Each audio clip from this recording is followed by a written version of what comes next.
ڕێکەوتی 22 خاکەلێوەی ساڵی 1375 هەتاوی دوو پێشمەرگەی فیداکاری کۆمەڵە بە ناوەکانی هاوڕێ سەلیم چوولی ناسراو بە سەلیم سابرنیا و هاوڕێ مستەفا قادری لە زیندانی ورمێ بەدەست جەلادانی کۆماری ئیسلامی ئیعدام کران. هاوڕێ سەلیم چوولی ناسراو بە سەلیم سابرنیا فەرماندەی گوردانی 22 ورمێ و کادری لێهاتووی کۆمەڵە بوو. هاوڕێ مستەفا قادری ساڵی 1342 تاوی لە شاری مەهاباد لەدایک بوو. لە دەورانی پێشمەرگایەتیدا 6 جار بریندار بوو. هاوڕێ مستەفا لەلایەن جمهوری ئیسلامیەوە بە برینداری بەدیل گیرا و بۆ ماوەی 6 ساڵ لە زیندان لەژێر ئەشکەنجەی جەلادانی کۆماری ئیسلامیدا بوو.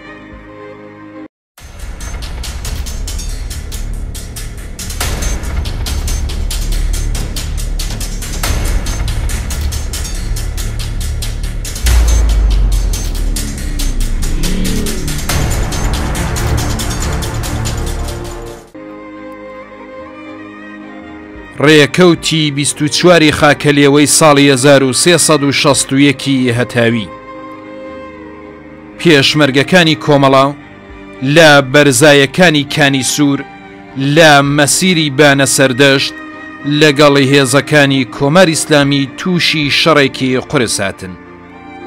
لەم شەڕەدا پێشمەرگەکان زەبرێکی قورسیان لە هێزەکانی ڕژیم وەشاند.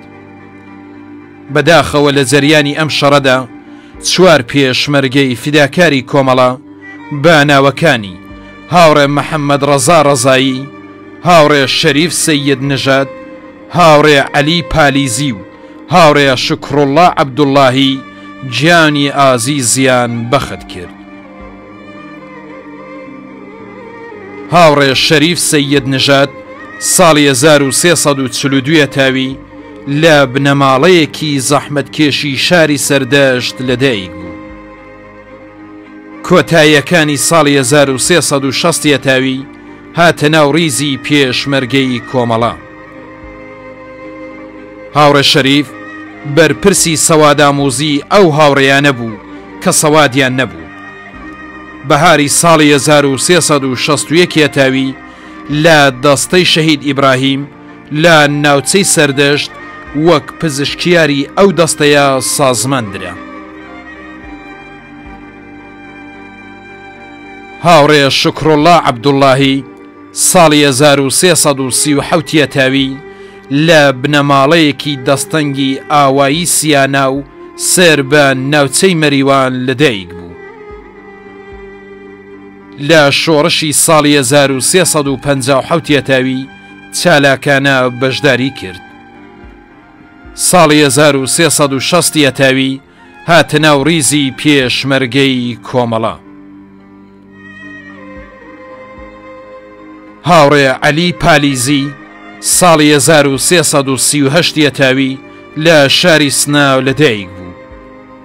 لە نەورۆزی خوێناوی شاری سنا ئەرکی شۆڕژگێڕانەی خۆی بە یارمەتی گەیاندن بە سەنگەرەکانی شەڕ بەجێهێنا و دوای شەڕی 24 ڕۆژەی شاری سنا هاتە ناو ڕیزی پێشمەرگەی کۆمەڵە و لە لقی شەید سەعید لە ناوچەی سنا سازماندرا. هاوڕێ عەلی بەرپرسی مەقەڕی مەڵەوشان و دواتر مەسئولیەتی دەستەیەک لە پێشمەرگەکانی کۆمەڵە لە پەلی شەهید حەمیدی پێسپێردرا. هاوڕێ محەممەد ڕەزا ڕەزایی لە ئاوایی تەنگی سەر بە ناوچەی ژاوەرۆی سنا لەدایک بوو. ساڵی 1360 تاوی هاتە ناو ڕیزی پێشمەرگەی کۆمەڵە و لە ناوچەی سەردەشت سازماندرا.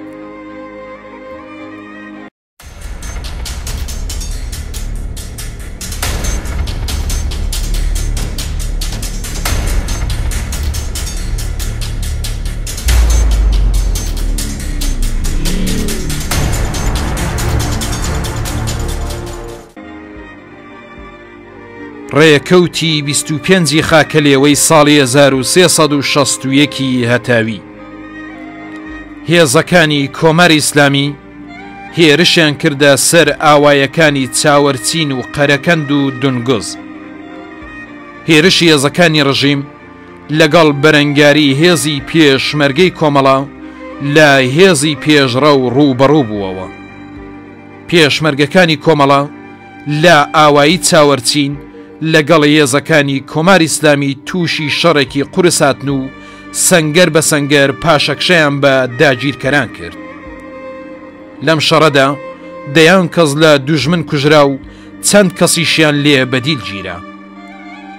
هەماسەی شەڕی ئاوایی چاوەرچین سەر بە ناوچەی بۆکان بە خوێنی سێ پێشمەرگەی فیداکاری کۆمەڵە بە ناوەکانی هاوڕێ فەتاح ئەمینی و هاوڕێ ئەنوەر ژیانی و هاوڕێ عەلی نادری لە مێژووی خەباتی خەڵکی کوردستاندا تۆمار کرا. هاوڕێ فەتاح ئەمینی ساڵی 1342 تاوی لە ئاوایی قازڵیان سەر بە ناوچەی بۆکان لەدایک بوو. پاییزی ساڵی 1361 تاوی هاتە ناو ڕیزی پێشمەرگەی کۆمەڵە. هاوڕێ فەتاح بێسیمچی گوردانی شوان و داڵاهۆ بوو. هاوڕێ عەلی نادری ساڵی 1334 تاوی لە ئاوایی ناچیت سەر بە ناوچەی بۆکان لەدایک بوو. یەکێک لە چالێکترین هەڵسوڕاوانی جەمعیەتی دیفاع لە مافی زەحمەتکێشان بوو لە شاری بۆکان. هاوڕێ ئەنوەر ژیانی ساڵی 1341 تاوی لە ئاوایی قەراقیەی نیزیک لە شاری تیکاب لەدایک بوو. خوێندنی سەرەتایی لە ئاوایەکەی خۆیان تەواو کرد و تەنیا توانی تا ساڵی سێهەمی دەبیرستان درێژە بە خوێندن بدات. هاوڕێ ئەنوەر کە بەهۆی نەبوونی کار و لە ڕووی ناچاریەوە ڕووی لە ئەرتەش کردبوو نەیدەتوانی گوێڕایەڵی دەستورات و یاسای سەرکوتگەرانەی ئەرتەش بێت. بۆیە بە ڕوحیەیەکی ئێحترازیەوە لەگەڵ قەوانین و دیسیپلینی وشک و بەدوور لە منتەق لە پادگان بەرەو ڕوو دەبووەوە و هەر بەم بۆنەوە لای سەربازان لە خۆشەویستی و ڕێزێکی تایبەت بەهرەمەند بوو. بەدەست پێکردنی خۆشی جەماوەری خەڵکی ئێران لە دژی ڕژیمی پەهلەوی هاوڕێ ئەنوەر کە نەیدەویست دەستوراتی ئەرتەش بۆ سەرکوتی خەڵکی ڕاپەڕی و بەڕێوە ببات پادگانی بەجێهێشت و هاتە ناو ڕیزی خۆپیشاندەرانەوە. لەبەر ئەوەی کە 2 جار پادگانی بەجێهێشت بوو بۆ ماوەی 1 مانگ لە زیندانی شاری سەقز دەست بەسەر بوو.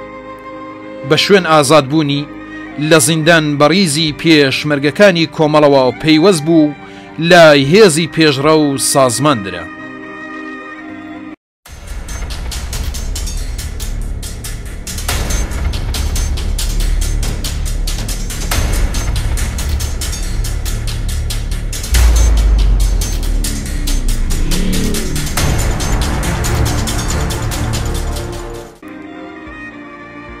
ڕێکەوتی 27 خاکەلێوەی ساڵی 1362 هەتاوی هاوڕێ تاهیر ئەحمەدی هەڵسوڕاوی چالاکی کۆمەڵە لە زیندانی شاری مەریوان بەدەست جەلادانی کۆمەری ئیسلامی تیرباران کرا. هاوڕێ تاهیر ئەحمەدی لە ئاوایی بەرقڕ و سەر بە ناوچەی مەریوان لەدایک بوو. پاش ڕاپەڕین پەیوەندی بە کۆمەڵەوە گرت و وەک هەڵسوڕاوێکی چالاک لە هەموو کار و چالاکیە مەدەنیەکانی کۆمەڵاو لە ناوچەی مەریوان بەشداری کرد. ڕێکەوتی 27 خاکەلێوەی ساڵی 1364 هەتاوی لە جەریانی شەڕی ناوخۆیی لە ڕۆژهەڵاتی کوردستان 2 پێشمەرگەی فیداکاری کۆمەڵە بە ناوەکانی هاوڕێ ڕەحمان وەیسی ناسرا و بە ڕەحمان مرواری و هاوڕێ ناسر نەزەری مقەدەم لە ناوچەی باناو گیانی ئازیزیان بەخت کرد. هاوڕێ ڕەحمان وەیسی ناسراو بە ڕەحمان مرواری ساڵی 1342 تاوی لە ئاوایی مرواری سەر بە ناوچەی سوورسووری کامیاران لەدایک بوو. ساڵی 1359 تاوی پەیوەندی بە کۆمەڵەوە گرت و ساڵی 1360 تاوی بوو بە پێشمەرگەی کۆمەڵە. هاوڕێ ڕەحمان ئەندامی کۆمەڵە و جێگری فەرماندەی گوردان بوو. هاوڕێ ناسر نەزەری مقدەم ساڵی 1339 تاوی لە شاری کامیاران لەدایک بوو. بەهاری ساڵی 1363 تاوی پەیوەندی بە کۆمەڵەوە گرت. بەرپرسی مەقەڕەکانی سەرسنوور لە ئەستۆی هاوڕێ ناسر بوو.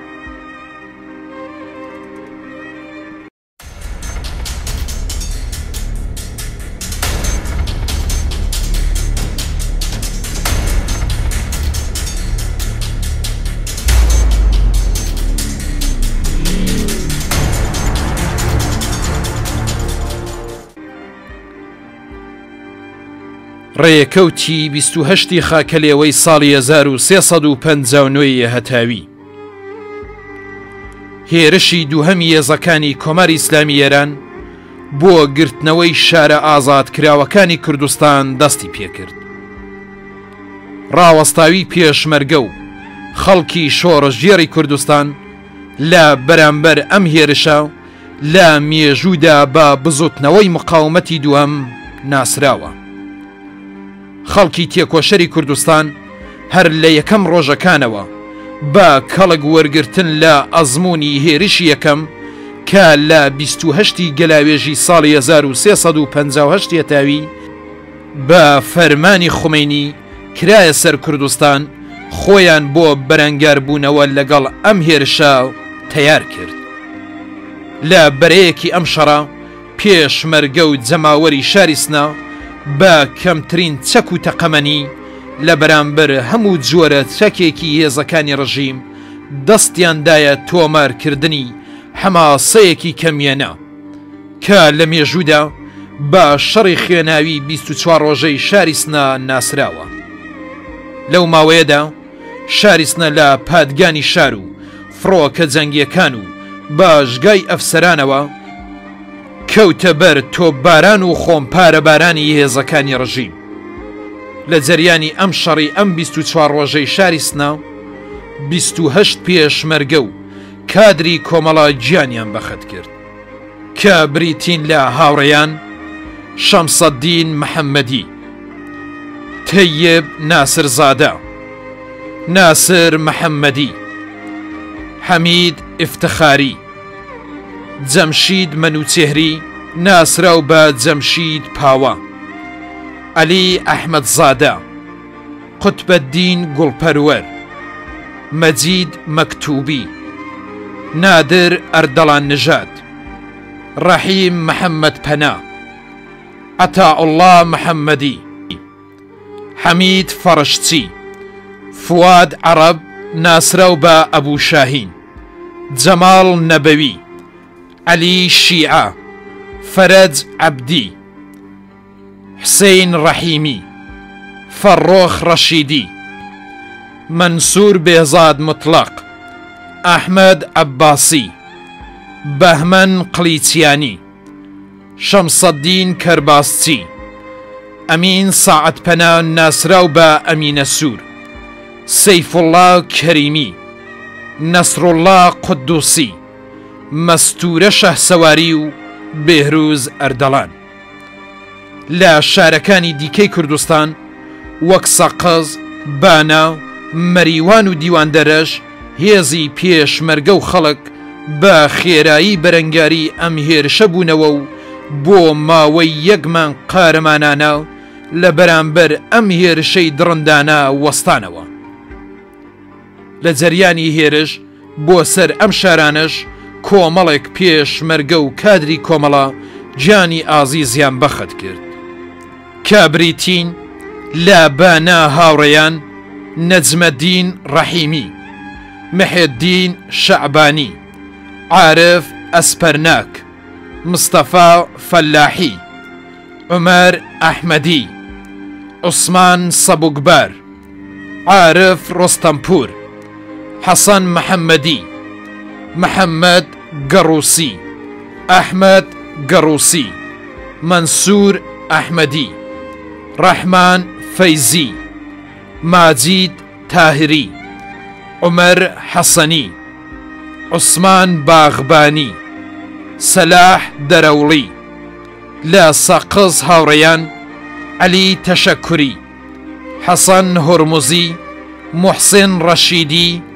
محەممەد ڕەسوول کەریمی، عەباس خاتوونی و بەهادین عەزیزی، لە مەریوان هاوڕێیان عەبدوڵڵا نەودینیان، محەممەد شەهباز پەناهی، لە دیواندەرە هاوڕێیان عەلی ئاغاجاڕی، ئیسماعیل شەریفی، ڕەحمان شەریفی ناسراو بە مام ڕەحمان، حەسەن کتکو، حەسەن کەریمیان.